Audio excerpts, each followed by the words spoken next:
ایک بزرگ گزرے شاہ بقیُالدین ابن مخلد، فرماتے میری 19 سال عمر تھی، میں نیشا پور میں پڑھا کرتا تھا، میرے اندر علم کا بڑا ذوق تھا۔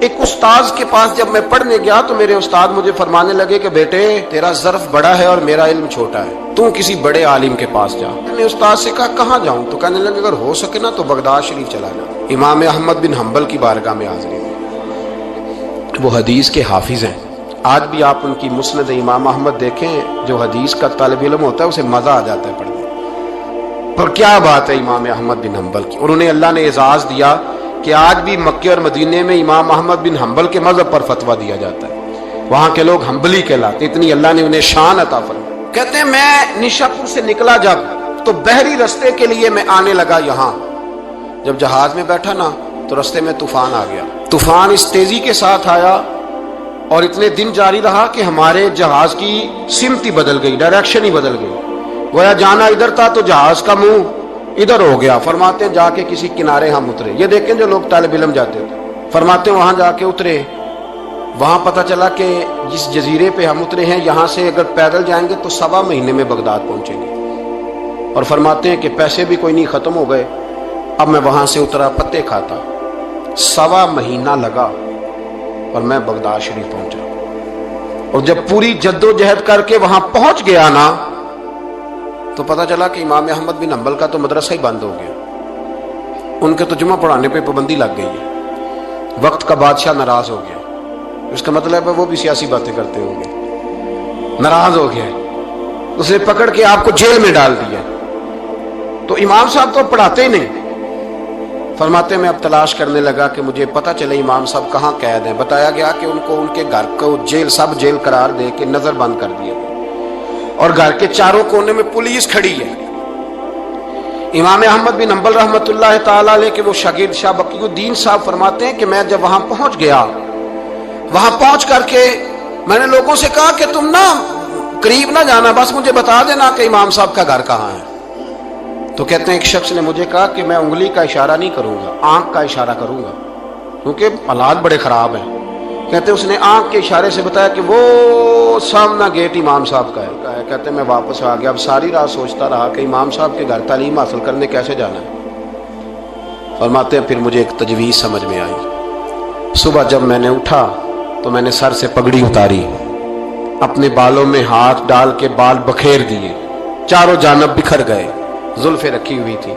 فرماتے ہیں پھر میں نے اپنی قمیض کو تھوڑا سا ایک جگہ سے پھاڑا، تھوڑا سا دوسری جگہ سے پھاڑا، ٹخنوں کے قریب کر کے کہتے ہیں میں نے جا کے تھوڑی سی تہمت کو بھی پھاڑا، ہاتھ کے اندر میں نے کاسا پکڑا جیسے فقیر مانگنے والے پکڑتے ہیں۔ اب تو فقیر کہتا نا اللہ بھلا کرے، اللہ بھلا کرے، تو اس زمانے میں کہتے تھے اجرکم علی اللہ، اجرکم علی اللہ، تمہیں اللہ اجر دے، تمہیں اللہ۔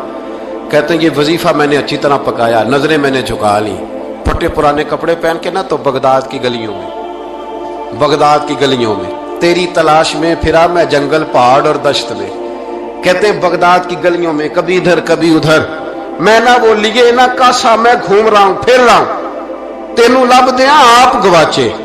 کہتے ہیں میں ڈھونڈتا پھر رہا ہوں مجنو بن کے وچ بازاراں، کدی ککھاں وانگ رلائے، کدی کہایا کنبا سارا، سر نیزے اتے چڑھائے، آزم یار مناؤن دی خاطر اساں کی پیس وٹائے۔ فرماتے ہیں کہ وہ کاسا لیے تو میں نکلا، سپاہی کھڑے تھے، ان سے بھی میں نے کہا اجرکم علی اللہ۔ کہتے ہیں ایک ایک دینار انہوں نے بھی میرے کاسے میں ڈالا۔ پھر امام احمد بن حنبل کا دروازہ آیا تو میں نے دروازے پہ کھڑے ہو کہا اجرکم علی اللہ، اجرکم علی اللہ، اجرکم علی اللہ۔ کہتے میرا جوش ہی بدل گیا۔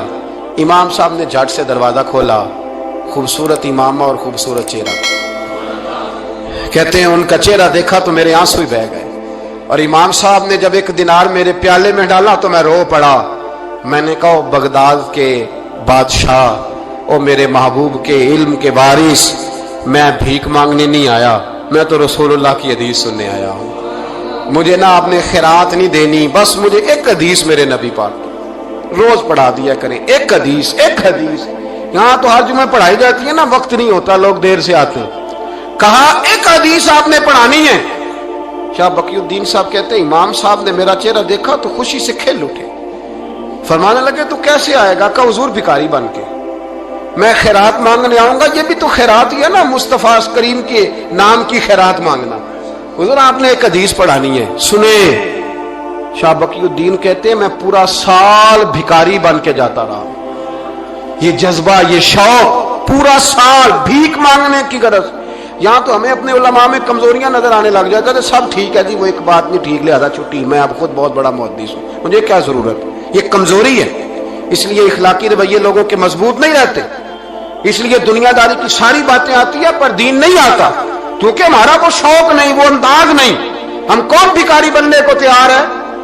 جب لوگ کاسا پکڑتے تھے تو پھر رسول اللہ کے دین کی خیرات بھی اس میں آیا کرتی تھی۔ اب کوئی کاسا ہی نہیں پکڑتا تو خیرات کیسے آتی؟ تو لوگ بحث کرنے آتے، گفتگو کرنے آتے، لینے کون آتا؟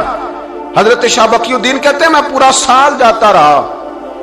امام احمد بن حنبل مجھے فرماتے یار میں بھی سوچتا تھا کہ کہیں میرے علم کو زانگی نہ لگ جائے، دیکھو اللہ نے فضل کیا ہے، مجھے ایک طالب علم عطا فرما دیا ہے۔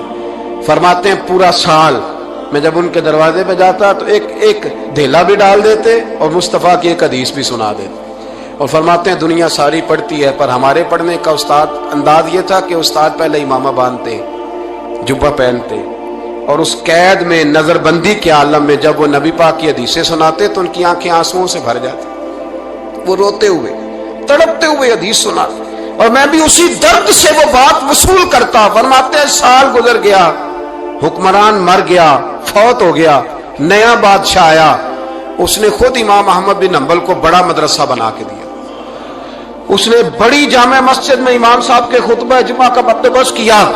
فرماتے ہیں ہزاروں طالب علم کئی ملکوں سے امام صاحب کے دروازے پر آ کے بیٹھنے لگے۔